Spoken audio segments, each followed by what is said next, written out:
Hey guys, so this is V Man from No Budget Productions.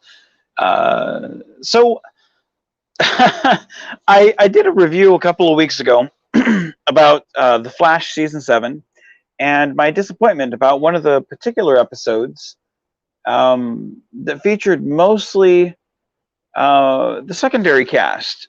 Barry had left, and it featured the Ultraviolet character. And I don't remember much about the episode. It was a very forgettable episode, as most of the season had been. Um, and for the next few episodes, I kind of skipped out on watching the Flash. Now, keep in mind when the Flash started, this was my all-time favorite show.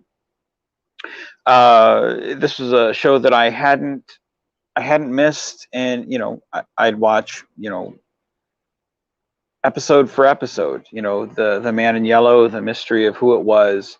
It was something that I couldn't. It was so enticing to watch. I had to know who it was about. Uh, it enticed me to watch. It was must see TV. And then the next season with Zoom, how do we stop him?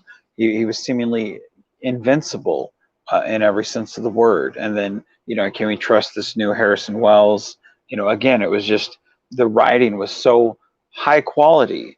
The third season, um, it started. The ship started having holes in it. You could kind of start seeing the water, you know, uh, seep through, but it was still pretty strong. Fourth season, more of the same. But by the time we got to season 7, I feel like interest in this really, really, really wavered. So we start this season as a whole, and we're talking about um, the Mirror Lady. I don't know her name, which I think is. I think that's a huge problem with this entire season. Is so much about it is just forgettable. Like I said, when I think about the Flash, I think about the first two seasons. I think about Reverse Flash. I think about Zoom. Hell, I even think about Savitar or the Thinker, which are two of the more uh, two of the lesser favorite villains of mine. But I still think about them because again, they left an impression on me. The only impression that this Mirror Lady left on me is that she was easily forgettable. I hated the fact that we spent so much time with her. Um, Hell, I even forgot that we spent some time with Bloodwork. I think Bloodwork was his name. Blood something. He was kind of a Venom type character that made people into zombies of himself, or zombies that he could control, sort of. Again, like it I guess I figure he's more interesting in the comic than he was in the show. Like everything about him was kind of forgettable in the show. Certainly with her, and some of that you could chalk up to COVID. They had to cut some of the things short, so they couldn't do everything they wanted to do last season that they wanted to do this season. So I guess some of that could be kind of understandable. They wanted, when they started the season, they wanted to kind of wrap that up real quick and get rid of her. But I don't feel like she was even interesting at all. Um, so that being said, we got rid of her, and then they delved into the story um, of the forces. You had the Speed Force, you had the Light Force, um, you had strength or time or some, like, again, like everything was so like and again, I don't even know if I got all the forces right, because like they didn't really explain everything, and everything was all over the place, and everything kept talking above my head, and I'm sitting there going, what the fuck are we talking about? um nothing was clarified on any level. And before we knew it, they started talking about mom and dad, talking about Iris and Barry, and I'm like, where the fuck are you even getting that from? Like nothing really made sense in that regard. And it really blew me away how much time they spent on family. About, okay, even if you got your powers from Barry or Iris, like how does that make them mom and dad? Like it would be one thing if someone said that as a throwaway line, to joke about, like, oh, I guess it makes you dad. Hey, pops. Like if they were young enough, like maybe a teenager or something, and they looked at Barry as, I guess it makes you dad. Like, you know, I guess that would be forgivable. But if somebody your age calls you dad, like that's creepy. Like what the hell are you talking about? And especially if, like, there's no backstory given to, like, okay, was this person, did he have parents, did he not have, like, again, there's no real backstory for where that would even make sense. um for you to get powers from Barry or Iris, like, again, like, how does Iris figure into to this as being really relevant? To me, it felt overly forced with her, because again, like, I get Barry doing that, but Iris, I really didn't.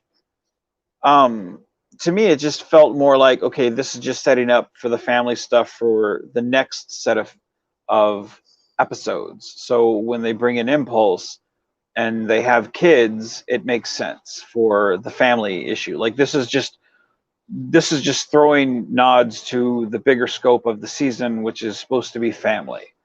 But to me, it did not make sense for, why are these grown adults talking about Barry and Iris of being mom and dad? And then everybody starts doing it.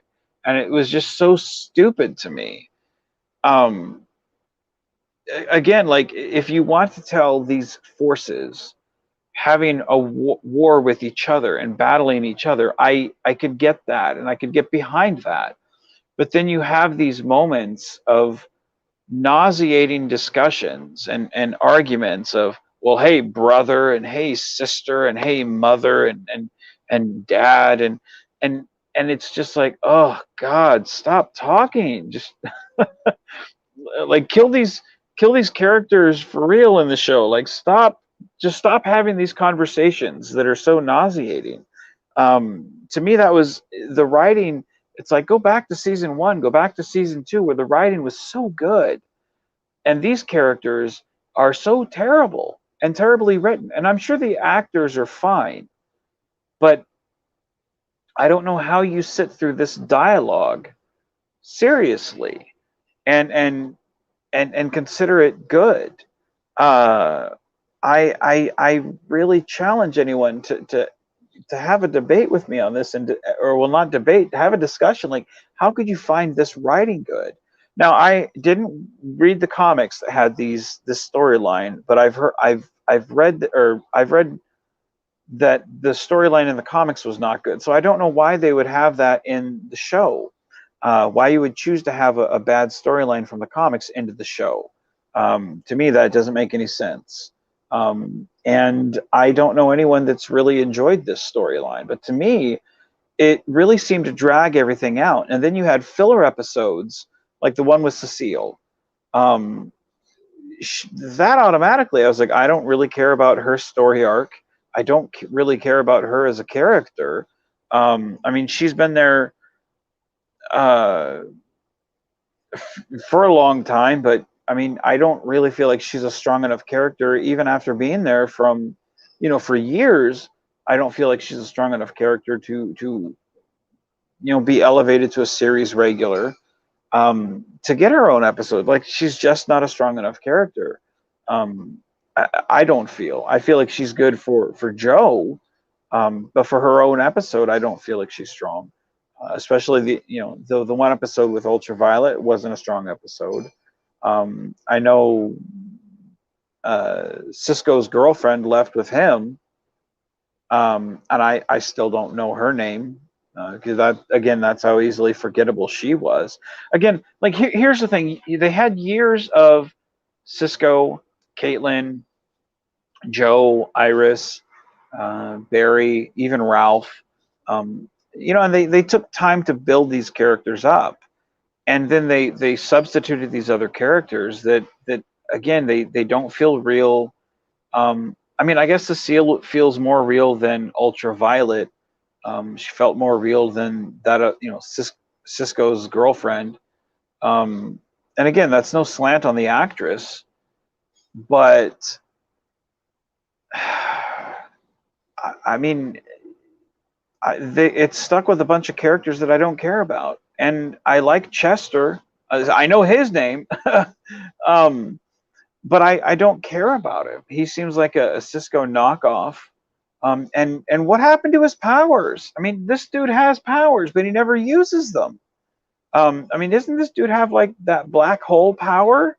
That he can create like wormholes or something, or like, I mean, like things that happen in one episode have no bearing on another. I don't get it. Like, to me, it's like they realized they were losing Cisco, so we got to make him like the next Cisco. And it's like they forget everything about his powers. Like, where'd they go? I never see them. And there's quite a few times where they would have really come in handy. So again, we have a bunch of filler episodes, like the Cecile one, the Ultraviolet one, which again, I watched that Ultraviolet episode, didn't give two shits about her or her Mortal Kombat cousin. Nothing happened in that episode that I cared about. So I went through half the season not caring about anything that happened because it was all over the place. Nobody's writing made sense. Nobody's character arcs made sense. Nothing happened that I cared about. And again, going back to the glory days of Reverse Flash, Zoom, it's like I want the show to get better. I don't criticize it because, I hate it. I criticize it because it's like I know they could do better. So I don't know what the problem is. Even with Iris, it's like I don't like her character now. I miss the days, of the first couple seasons where it's like I know she could be a better written character. I miss those days. So going to, the Godspeed character, I've never liked his costume. I don't think it translates well on screen. I really don't. I think it looks really fucking tacky. Now in the comics, I guess it looks okay. I guess that's a taste issue. I don't think it translates well on screen. I think it looks pretty cheesy. And his running and one-liners in in these 4 episodes that he's been in don't help. He's not a villain that I really take seriously. We don't really know the motivations all that well. He's not clearly defined in anything he does. The clones are pretty crap. You've got 2 sets of clones that are fighting each other, and they don't fight very well. Like, they're doing slugfests, but they're not fighting at super speed. Like, especially when they're fighting on the highway, as Joe and that one lady with meta abilities. Like, when you have all those Godspeeds fighting, like, they're just slugging it out like normal people in spandex suits. So I mean, it looks really cheesy. It reminds me of the old Spider-Man 1970s television show where he's running around in spandex, and that's what that reminds me of. It's very corny because we should not be witnessing those Godspeeds at our speed. We should be witnessing just blurs of white light or lightning. Like, I mean, they should be fighting it at lightning speed, not just guys in spandex fighting on a bridge. I mean, it's very cheesy. So we don't get that motivation very well of what they actually are doing and why they're fighting each other. And I mean, I know they give us an explanation, but it doesn't really hold water. Um, you know, one wants real speed, one wants artificial speed. You know, doesn't want to die, the other set, you know. But I mean, when you think about it, it's like this is fucking stupid. Um, you know, and then they all go after Bart. It it makes about as much sense until you stop and think about it and go, huh, yeah, okay.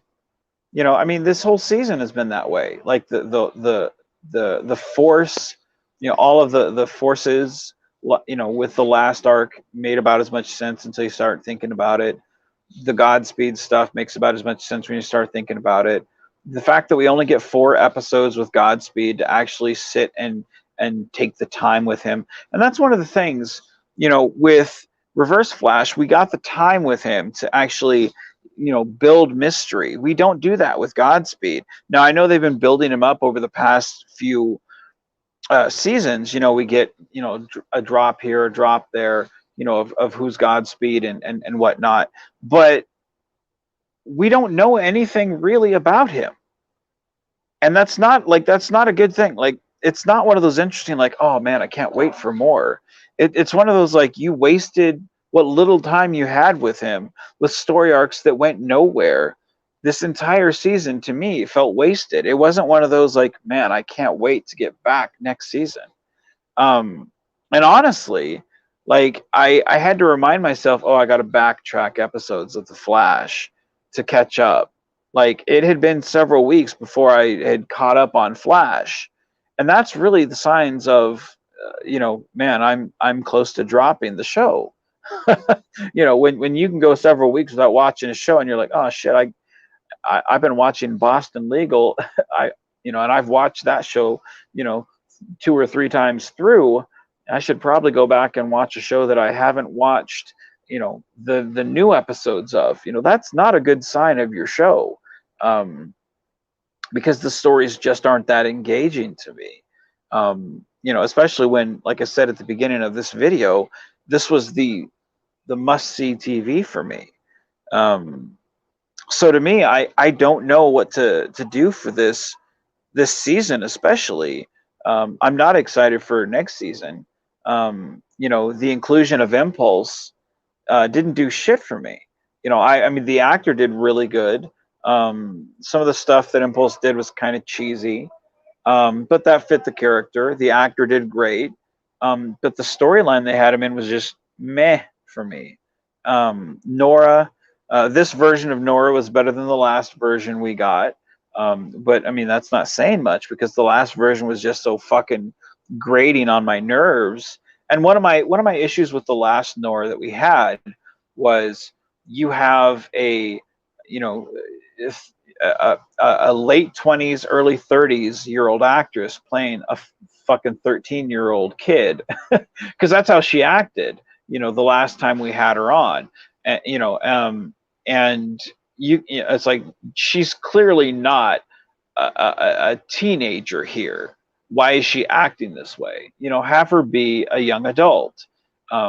You know, even if she's immature, she wouldn't act like this, because I know immature people that don't act like this. You know, she's an adult. Have her act like an adult. You know, even if she didn't have her dad, she wouldn't act like this.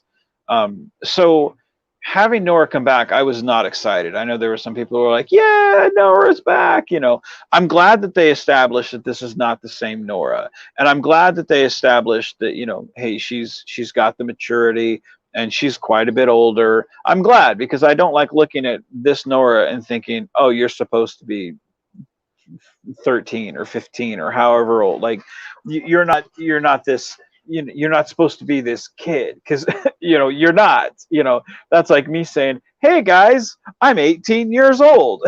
There's no way I can fake that, you know. So I'm glad they actually had her play something that was age appropriate for her, you know, and having her guide Impulse here, you know. So it was kind of a role reversal, especially when her and Impulse kind of show up in the beginning.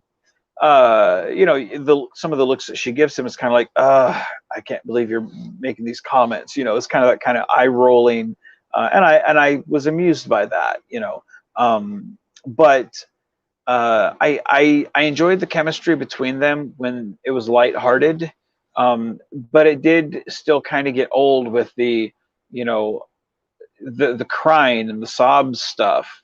I'm getting kind of tired of the family drama that comes with some of these shows.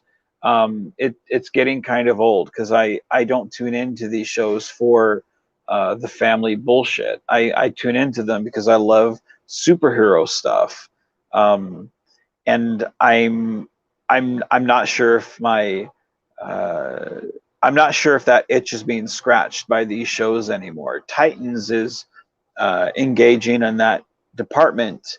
Um, I'm not sure if the CW shows are engaging anymore. I don't watch Batwoman because I think it's a bunch of crap. Uh, it, it's nothing from my perspective. The characters just aren't real characters to me, so I don't watch it anymore. Supergirl's the same way. The characters don't seem real to me, so I don't watch it. Superman, um, I enjoyed it until they went on the hiatus, and then I just haven't picked it back up again. So I probably need to pick that up. I enjoyed it, but it was because the characters seemed a lot more real to me, and the problems that they had seemed real with the dilemmas that they were going through. It wasn't the sob story, crying. Let's have a 20-minute conversation in the hallway about our feelings type bullshit. They seemed like real problems that the characters would be going through, and it seemed refreshing. Um, so, to me, I wonder if maybe for me, if the Flash is no longer something that I need to be watching. I don't know. I'm curious as to what you guys think. If this season of the Flash was good for you, or if it was bad. Because I did not enjoy this season at all. I don't know if this was the worst season of the Flash for me. Season 5 was really bad. It made me turn off the Flash a lot. Uh, I really regretted watching that. Season 6 was more of the same, and this one, like I said, I went entire weeks without watching, and I had to backtrack. So I'm curious as to what you guys think. Is the Flash getting better? Is it getting worse? Is it kind of staying the same in quality for what you guys think? Because like I said, for me, I feel like it's kind of losing me. It's not satisfying me like it used to. So with that in mind, I think I've said all I kind of need to. Kind of given my thoughts. Let me know what you guys think. Comment below. Let me know. And with that being said, be genuine, be safe, and keep on geeking on, guys.